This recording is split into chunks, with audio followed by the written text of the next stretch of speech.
Hi guys, this is a great article from Ukrainian journalist Ilya Ponomarenko, which says, Russia's Kinzhal missile is not hypersonic, nor is it invincible. When the Kremlin says something, it should always be taken with a grain of salt. When it says something about its military prowess, one should take the claim with an entire salt mine. For years, Russia's Kinzhal missile was portrayed by the Kremlin's propaganda machine as an invincible, cutting-edge hypersonic weapon, symbolizing Russia's supremacy in advanced military tech. The realities of the battlefield, however, have shown the true capabilities of the missile, also known as Kh-47M2. The Ukrainian military successfully intercepted the first Kinzhal with the advanced Western-provided Patriot air defense system in May. As Ukrainian authorities showed the debris of the destroyed Kinzhal, Russia's propaganda myth about its invincibility crumbled. The Kinzhal was never a truly hypersonic weapon, a supposedly advanced military technology that the United States and China spent years developing, but that has yielded minimal results. Behind years of Russia's propagandistic bravado, the Kinzhal was, in essence, closer to a ballistic missile Iskander that was adapted for being launched from supersonic aircraft, something Western arms experts repeatedly stated. The invincible Kinzhal's failure to the US-made Patriot in Ukraine is just the latest episode of the Kremlin's humiliation as the whole world was watching. Russian dictator Vladimir Putin introduced the Kh-47M2 Kinzhal, Dagger, during an address to Russia's parliament in early 2018. Putin presented it as a full-fledged hypersonic missile system that is capable of reaching a Mach 10, roughly 10 times the speed of sound, or up to some 7,500 miles per hour. Putin went as far as to call the Kinzhal the ideal weapon that all of the world's leading militaries want to have. Also, according to Putin, the Kinzhal can maneuver along its flight path toward its target, rendering it impossible to intercept by any of the world's operational air and missile defense systems. The Soviet-made Mikoyan MiG-31, one of the fastest jets ever produced, in the MiG-31K, the K being for Kinzhal modification, is the Kinzhal's primary carrier. According to the Russians, the Tu-22M3M and Tu-160 strategic bombers can also carry Kinzhals, potentially along with the Sukhoi Su-57, a handful of which Russia has in limited service. Each MiG-31K can carry just one Kinzhal missile at a time. It works in roughly the following way. A MiG-31K takes an altitude of some 15 kilometers and reaches the supersonic speed of some Mach 2.8. The aircraft then launches the missile from the stratosphere for reduced air resistance, which serves as a booster. According to the Russians, the missile gains an altitude of 20 kilometers and follows a quasi-ballistic flight path at the speed of Mach 10, which allegedly makes it too fast and too maneuverable to detect, predict its path, and impossible to intercept. The invincible hypersonic Kinzhal, according to the Russians, with the use of the MiG-31K, has an operational range of some 1,200 miles and can carry a nuclear warhead. The Kremlin invested a lot into propaganda that portrayed Russia as the sole leader in hypersonic technology, and moreover, as the first military power to ever use hypersonic weapons in combat. What the Kremlin propagandists were not too eager to reveal about the Kinzhal was that it was not a brand new design, but a modification of the Iskander missile. As a surface-to-surface short-range tactical ballistic missile system, the Iskander's design dates back to the 1980s and is also widely used against Ukraine. Amid the hypersonic race in 2010, Russia adapted the Iskander missile to be launched not from the ground but an aircraft, and called this a hypersonic missile system, Kh-47M2 Kinzhal. But to be called a hypersonic missile armament, it's not enough to just travel at the speed of over Mach 5.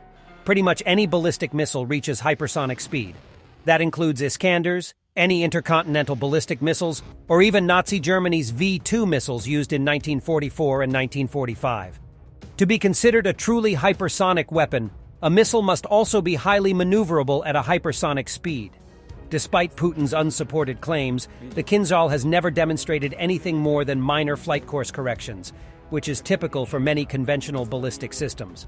In a 2020 report, NATO classified the Kinzhal as an air-launched ballistic missile that is not generally characterized as a hypersonic weapon.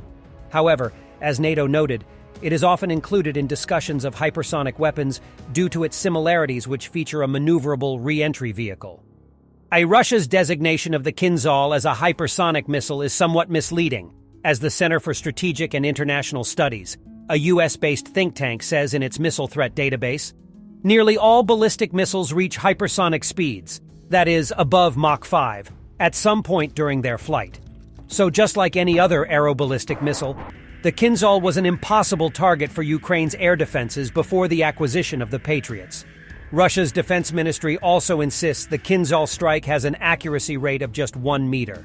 Reaching a speed of Mach 10 may also be another one of Putin's unsupported claims, according to US-based media outlet Popular Mechanics. The original Iskander is believed to reach between Mach 6 and 7, and since the Kinzhal has essentially the same engine, it's likely that it can develop roughly the same speed, Popular Mechanics believes, although the supersonic jet and the high altitude can add a little to the missile speed. In other words, the Kremlin did what it's always good at, faking its leading role in the hypersonic race via propagandistic narratives and exaggerated figures. The first confirmed combat use of Kinzhal occurred on March 18, 2022, when the missile hit a munitions depot in Ivano-Frankivsk Oblast in western Ukraine. According to Ukraine's military, another Kinzhal strike on May 9, 2022, wiped out a shopping mall and a food depot in Odessa, injuring 3 civilians. During yet another massive missile strike targeting the Ukrainian energy infrastructure on March 9, 2023, Russia reportedly fired 6 Kinzhal missiles. Ukraine's Air Force repeatedly stated that it had no means to intercept Kinzhals. For a year and a half since the beginning of Russia's full-scale war, every single takeoff of Russian MiG-31K in Belarus has triggered a nationwide air raid alert in all of Ukraine's regions. Things changed when in late April, Ukraine finally acquired 2 MM-104 Patriot batteries provided by the US and Germany. The Ukrainian military specifically requested Patriots in a bid to fill the gap in the country's defense against Russia's ballistic missiles.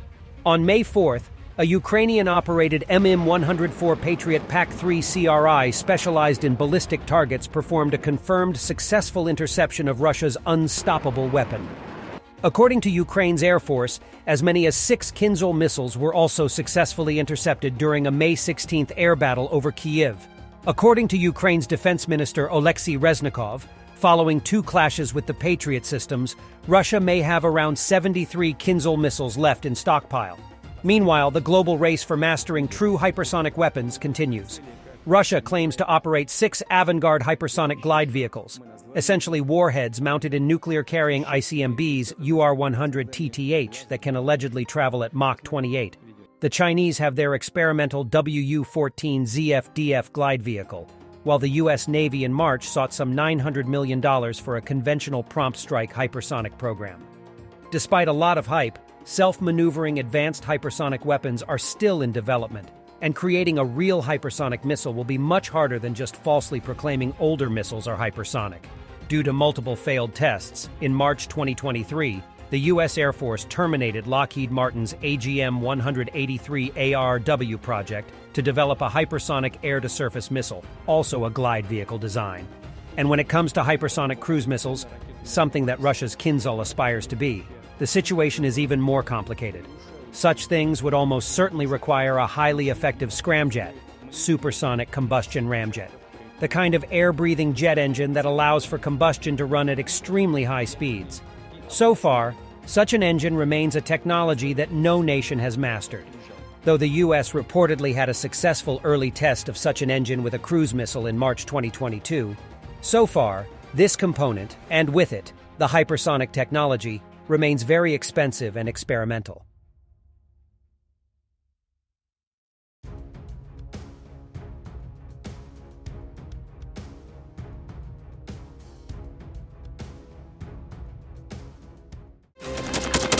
Thanks for watching, and don't forget to subscribe. Also, if you want to support Warthog Defense, please become our member and get early access to new videos, exclusive members-only videos, and become administrator in comment section. The membership link is in the description.